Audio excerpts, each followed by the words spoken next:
কি হয়েছে? কি হয়েছে পদ্ম? তুমি এখানে চলে এলে কেন? খিদে পেয়েছে? খাবে কিছু? পদ্ম নির্মলের দিকে ঘৃণ্য দৃষ্টিতে তাকিয়ে টেবিলের উপর থেকে নেবে আবার একশোটে দোতলার ঘরে চলে গেল। কেবল ঘরে ঢোকার সময় চিৎকার করে বলল, তোমরা আমায় শান্তি দিলে থাকতে দিবি না?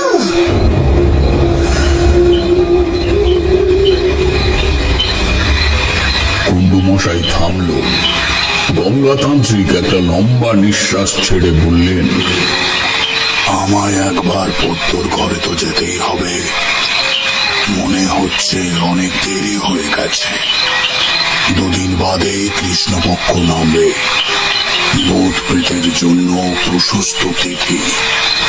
যদি কিছু করা যায় আমি তার আগেই চেষ্টা করে দেখতে চাই। তা তো বটে। আচ্ছা, আসুন আমার সঙ্গে। আমাদের সমবেত পদশব্দ বোধহয় জিতেন বাবু বন্ধ দরজার ওপার থেকেই টের পেয়েছিলেন। বললেন, আমি ওর সাথেই থাকবো দাদা, এই ঘরের থেকে বেরোবো না। আমি জানি কেন পদ্ম এরকম করছে।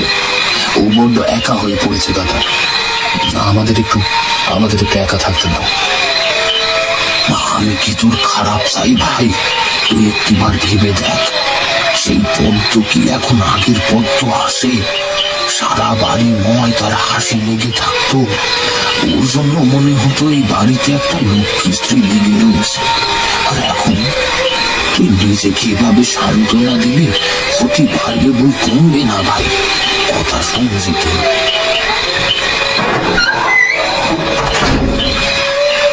জিতেন বাবু তার দাদার কথা ফেলতে পারলেন না।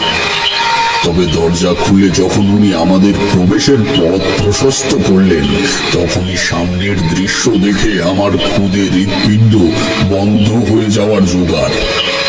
ঠাকুরদা আমার হাত টেনে তার পেছনে আমায় আড়াল করল। যা দেখলাম তা হলো জিতেন বাবুর স্ত্রী পদ্মের শরীর উপর হয়ে পড়ে আছে বিছানার উপর। তবে তার পুরো শরীর নয়, কোমরের অংশ থেকে মাথা পর্যন্ত ঝুলে আছে বিছানার নিচের দিকে। গঙ্গাতান্ত্রিক পা টিপে টিপে তার সামনে গিয়ে মাথা ঝুঁকিয়ে কি যেন দেখলেন। তারপর ওনার হাত কপালের দিকে নিতে মেয়েটি বলে উঠল, একজন কেউ না।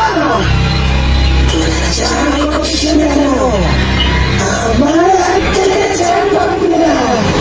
গঙ্গাতান্ত্রিকের চাউনি বদলে গেল নিমেষে।